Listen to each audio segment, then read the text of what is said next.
మీ భూమి మీ పెద్దలు మీకు ఇచ్చారు, మీ కష్టార్జితం సంపాదించుకున్నారు. మీ భూమి మీద ఫోటో వచ్చి ఎవరు ఫోటో వేశారు? జ్ఞాపకం ఉందా? ఎవరు ఫోటో వేశారన్నాను? సైకో ఫోటో వేసుకున్నారా లేదా? అంటే భూమి మీది ఫోటో అయింది. నిద్ర లేస్తే మీరు ఆయన. మూడవది, ఇక్కడ ఇంట్లో పుస్తకం చూస్తేనే కనపడాలి.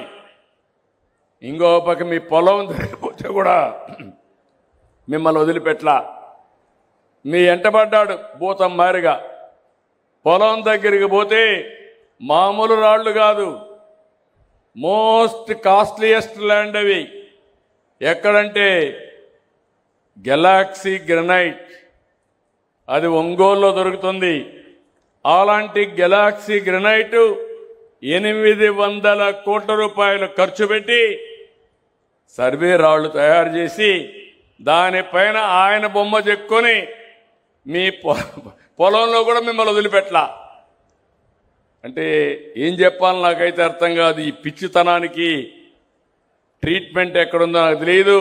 అడ్రస్ తెలిసి చెప్తే ఆ ట్రీట్మెంట్ ఇప్పించచ్చు వీళ్ళకు. నాకే తలబట్టుకున్నాను, ఏం చేయాలని అర్థం కాదు. నాకు 1 సంవత్సరం పట్టింది. అధికార యంత్రాంగానికి చెప్పాను, మళ్ళీ ఇలాంటి పునరావృతం కాకుంటే ఏం చేయాలని ఆలోచిస్తే కడాను ఒక సమస్య పరిష్కారానికి ఒక మార్గం చూపించారు. అది బ్లాక్ చైన్ టెక్నాలజీ.